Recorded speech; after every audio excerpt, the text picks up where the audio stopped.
Alright everybody, today we will look at the fighter with the highest work rate in boxing and the fundamental techniques that he does in the ring. So let's get right into it. So to start off, we'll look at the jab, okay? And most of you already know about the jab. And these are gonna be pretty fundamental techniques, pretty basic techniques, and most of you will find it boring. So let's get started with how he actually throws his jab. So first off, we'll look at the shoulders.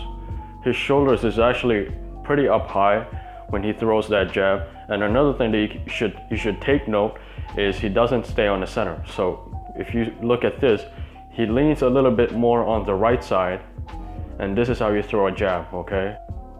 You put that shoulder up, and then you don't keep your head from the center, because what happens is, if your opponent jabs with you and he has a longer reach, they're gonna be able to reach you pretty easily. So these are very fundamental and very important if you're trying to throw a good jab. Here's another one. You'll see that his head, when he throws the jab, is actually more on the right side. He doesn't stay on the center, because when his opponent jabs with him, he's susceptible to be countered, especially if the opponent has a longer reach. And another thing is he rotates his body to the side. So as you can tell, when you rotate your body to the side, you will also inevitably rotate your shoulders. So watch what he does here. He leans his head over to the right, and he actually rotates his body sideways as well. And here he'll do the same thing. He'll jab and he'll lean more to the right side, not staying on the center as he throws his jab. And then he always follows it up with an amazing straight right hand. Speaking of right hand, we'll look at the right hand. When he throws the right hand, he also doesn't stay away from the center. So again, these are fundamental techniques that y'all should learn. When he throws this right hand here, you look at his head now is more to the left side. Now, why is that important? Because if your opponent tries to throw a right hand with you, the same thing will happen. You'll also get hit. And if they're a little bit quicker than you, you may get knocked out. So whenever he throws the right hand here, he will go over to the left side, and the momentum of his body will force his body, or the momentum of his punch will force his body to move over to the left. And now he's not vulnerable for the right hand. It's not open for the right hand. And you'll see what I mean here. Here he actually came off a jab. He started by throwing a jab, so as you can tell, his body is more to the left or to the right. And then when he throws this right hand, his head will now go to the left side. And so you see that right there. Why is that very important? Because if your opponent throws a right hand with you and you're not quick enough, you'll get hit with that right hand. Look at that red glove of his opponent. If he stays on the center, he'll get hit with that right hand as well. And if his opponent is quicker than him, he may get knocked out. So that's fundamental technique number one. Whenever you throw a punch, you want to stay away from the center as much as possible, especially if you're closing in and you're closing the gap. Now, we will look at the high guard, and how he actually utilizes it, how he closes it whenever a straight punch is coming. So as you can tell here, he starts off by putting his gloves onto the side of his face. Now as his opponent throws a straight punch, he will actually close that, put his gloves together, and then block those shots, okay? And then he'll close it again, blocking those straight shots. This is fundamental textbook technique right here. When your opponent throws a straight punch, you close your guard and you block the shots with your forearm. So he closes the guard right there. He'll close it again here. Now this is very applicable if your opponent is throwing a lot of straight shots. If your opponent is throwing a whole lot of hooks, you probably want to keep it on the side of your head, okay? But if he's throwing a lot of straight punches, you'll see Cruz closing his guard here. When his opponent throws an uppercut, he will close his guard here. So his opponent counters with a right uppercut, he closes that guard. He puts his forearms together, he puts his gloves together, and then he closes it so that he could block an uppercut or a straight punch. And then another example of that would be this. Watch the sequence. He will, again, when he engages on the inside, he will close this guard. He will close this guard to block those straight shots. And then when his opponent throws a hook, he will bring it right back. He will separate the two forearms together so that he could block those body shots.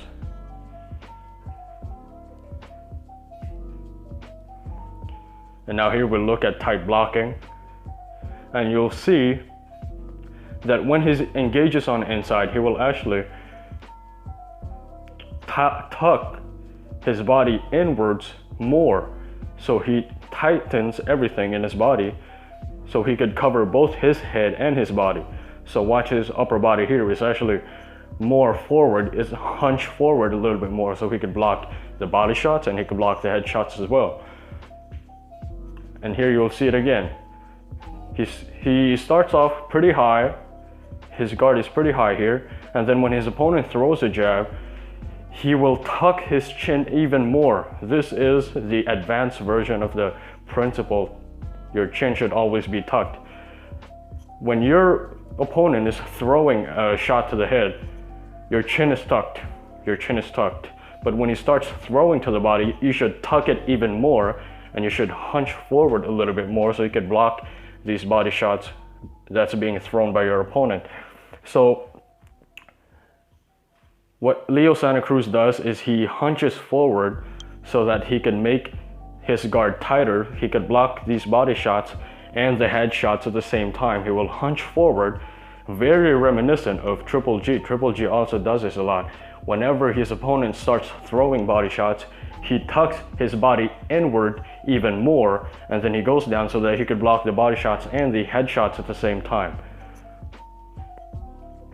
So that's how you tighten it. You tuck your body in and you tuck your chin down even more when your opponent starts throwing low. Lastly, we'll look at countering the counter.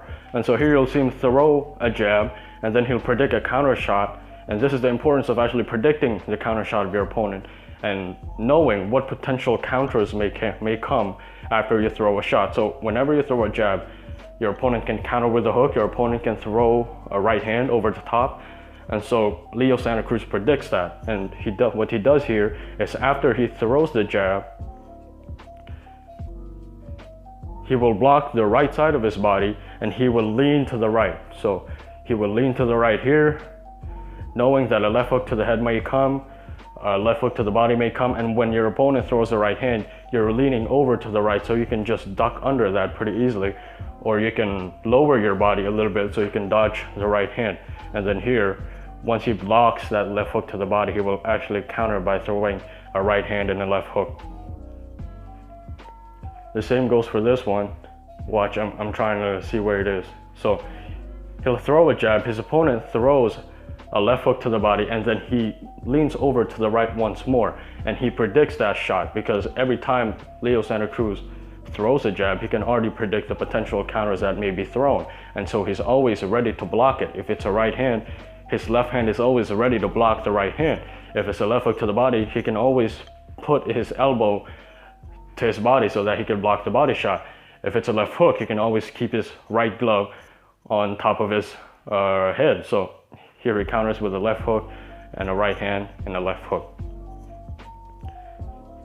You'll see it once again here. He'll throw a jab, his opponent will counter with a left hook right there.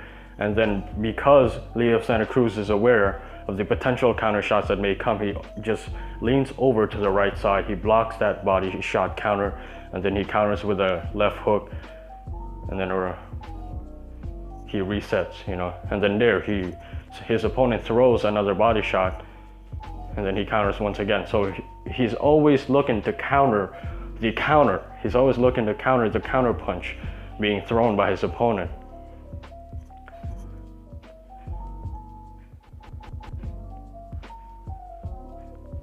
So last one here, his opponent will actually throw a right hook to the body now after he throws a jab. And then Leo Santa Cruz will put back his elbow to the right side of his body, tucking his body in even more and predicting to block those counter shots. And then he counters with the right hand and the left hook. Very subtle. Okay, so he throws a jab, he puts his elbow right back to his body. He puts his left elbow right back to the left side of his body because he sees that his opponent actually throws a right hook. So he blocks that, he blocks the left hook to the body, and then he counters with the right hand right there and the left hook. So what I love about Leo Santa Cruz is whenever he throws his shots, he's always predicting the counter punch, and he's always ready to defend the counter punch. And not just that, also when he throws his shots and his opponent throws their counter, he has the ability to counter the counter punch that is thrown by his opponent. So this is the multiple layers of offense that we always need to emphasize whenever we are training in boxing. That was it. Hopefully you guys enjoyed the video. Subscribe for more. I'll see you guys soon.